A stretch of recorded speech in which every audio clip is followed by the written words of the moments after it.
मुख्यमंत्री एकनाथ शिंदे यांच्या शिवसंकल्प अभियानातून कुठेतरी रामटेक आणि वाशिम यवतमाळ जो आहे दोन मतदारसंघ वगळण्यात आले। त्यामुळे कुठेतरी राजकीय वर्तुळात एक नवी चर्चा पाहायला मिळते आहे।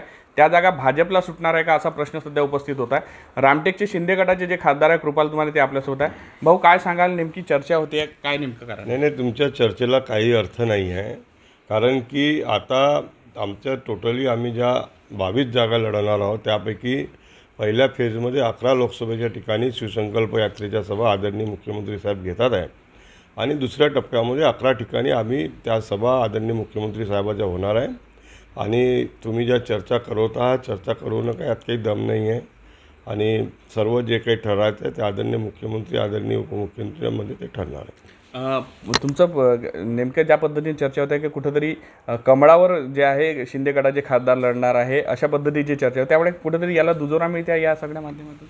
कोणता दुजोरा मिळायचा प्रश्न नाही। जे शिवसेनेचे आहेत ते शिवसेनेकडनं लढेल, भाजपाच्या चिन्हावर लढेल, राष्ट्रवादीचे राष्ट्रवादीच्या चिन्हावर लढणार। म्हणजे तुम्ही धनुष्यबाण याच चिन्हावर लढा याच्यावर ठाम आहे? आम्ही जे ठरलेलं आहे त्याप्रमाणेच आम्ही लढणार आहोत। ज्याचे जे उमेदवार आहेत त्या उमेदवारांना जे चिन्ह मिळेल त्या चिन्हावर आम्ही लढणार आहोत। धनुष्यबाण भाजपचे जिल्हाध्यक्षांनी असंही म्हटलेलं आहे सुधाकर कोणी यांनी की आम्ही 10चे 10 खासदार हे भाजपच्या चिन्हावर लढावे अशी आमची इच्छा आहे। हा निर्णय पक्षश्रेष्ठी घेत असतो।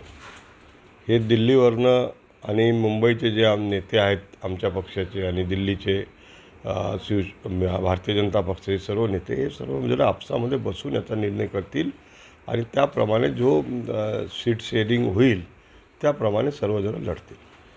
भाऊ सीट शेअरिंग झाल्या की नाही झाल्या, कारण की वेगवेगळ्या चर्चा अजूनही पाहायला मिळतात। आता शिवसंकल्प अभियान सुरू झालं आहे, 12 ठिकाणी ते होणार सुद्धा आहे। अजून सीट शेअरिंग व्हायचं आहे, त्याची बैठकसुद्धा झालेली नाही। तर बैठक होईल आणि त्यानंतर हा सर्व निर्णय करण्यात येईल। नक्कीच अजून कुठलीही जी बैठक आहे ते महायुतीमध्ये झालेली नाही, जागेसंदर्भात चर्चा झालेली नाही, त्यामुळे या सगळ्यावर जे आहे त्या बैठकीनंतर शिक्कामोर्तब होईल अशी जी माहिती आहे ती खासदार कृपाल तुमारे यांनी दिलेली आहे। राग डोबळे, साम टीव्ही न्यूज, नागपूर।